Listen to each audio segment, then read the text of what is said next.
Today, I'm going to share with you how you can secure your retirement by avoiding these 12 mistakes. This is part 4 in a series of 6 videos.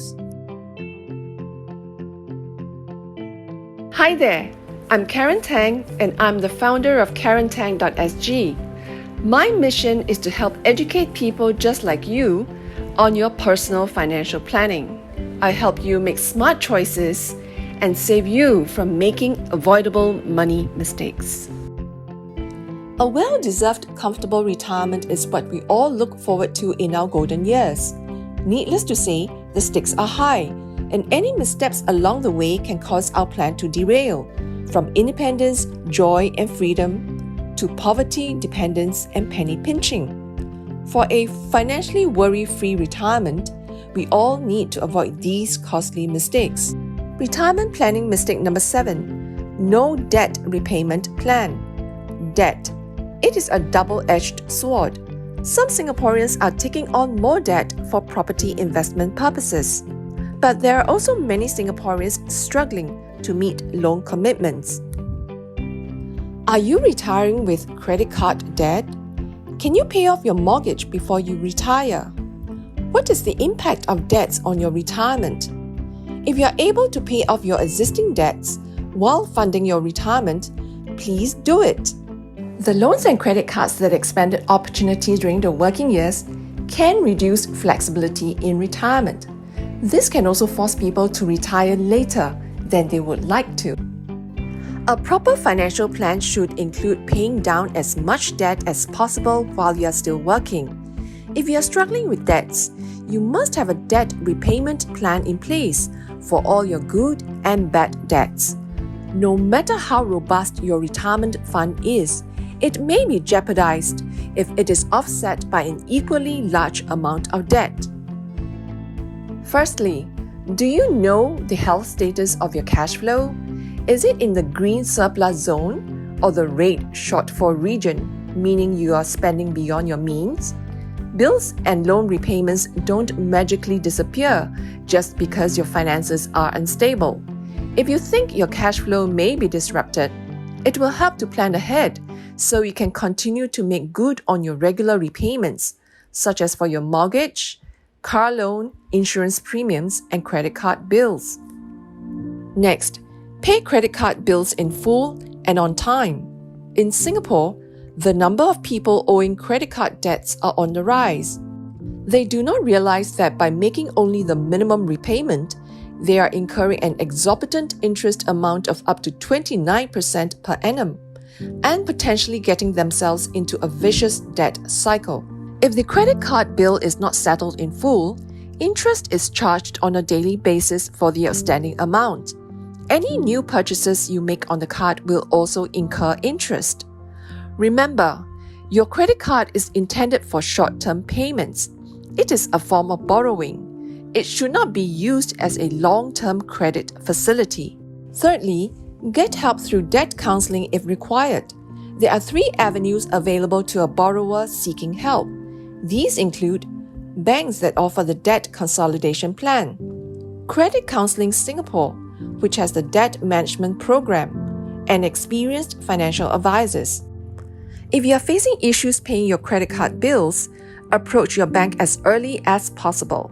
The bank may be able to work out other repayment options, such as lower interest term loans or a debt repayment plan, where you can repay your debt in installments. If you're on a term loan and continue to face difficulties repaying, ask your bank about restructuring plans that can help to ease your cash flow burden. The borrower can also approach the Credit Counseling Singapore for assistance with restructuring loans. CCS can assist individuals to address their unsecured debt problems, for example, debts from banks, credit card companies, and licensed money lenders. The faster borrowers get their debts restructured or negotiated, the sooner they can get life back on track. The other avenue is to speak with your financial planner. He or she can help you to gain clarity on your cash flow, identify problem areas, and recommend an appropriate course of action to alleviate the issue at hand. I would recommend a combination of approaching an institution and your financial planner to resolve the debt situation. Before we move on to retirement planning mistake number 8, I want to leave you with some pointers on how to reduce the impact of debts in retirement.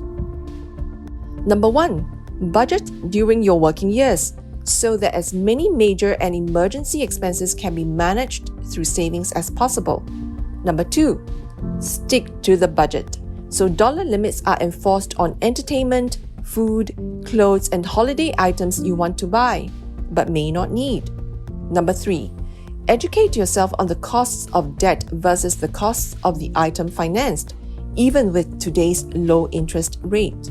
If you must take a loan, take note of these tips. Number 1, borrow only what you need and can repay. Number 2, understand the details of the payment plan. For example, how much interest you need to pay and how long it will take to clear the loan. Number 3, be mindful that if you cannot meet the contractual terms of the loan, it may result in more interest and fees, which will lead to further financial strain. So, you must be thinking, is it okay to retire with debt? Carrying your debts into retirement is obviously not ideal. Research has shown that seniors who retire without mortgage, for instance, face less financial insecurity than their peers who don't. But on the other hand, blindly prioritizing debt reduction before retirement savings, particularly for low-interest debt, could shortchange your nest egg. That's why people nearing retirement need to weigh the costs and benefits of paying off debt versus saving for retirement. Being unable to pay off all your debts before you retire will not send you down the impoverished path. The important thing is to prioritize your finances in the years leading up to retirement to help you make the most of the money you have. That means paying off your highest cost debt and the debts that have the potential to derail your golden years, while also continuing to set aside money in your retirement fund. As long as you have a plan for conquering your debts, carrying some into retirement doesn't have to derail your plans. Moving on, retirement planning mistake number 8, overestimating your ability to work during retirement. When you are in your healthy years, the thought would be to work beyond retirement age. Yet, for many, this enthusiasm wanes with age as frailty, disability, and chronic health conditions develop. What sounded good in your younger years may not sound so good in your 60s, 70s, or even 80s. On the flip side, the thought of idling away 20 or 30 years is not everyone's idea of retirement bliss. Some people would actually be happier and healthier when they continue to work part-time so that they can still be productive, stay physically and mentally involved, and remain connected socially. For these folks, working makes sense, but only for as long as they desire to. Well, the rule is this: keep your options open. Don't depend on post-retirement work to fund your retirement. I always share this with my clients. Treat income earned during retirement as a nice bonus that can enhance your retirement lifestyle. You must have proper retirement planning for your savings and income needs so that you will be financially secure should your attitude towards work change. Work during retirement because it is fulfilling and enjoyable, not because you have to. You need not be unprepared. Get professional help today so that you can take decisive actions to avoid these retirement planning mistakes. That's all I have for you in part 4 of this series. Thank you for watching.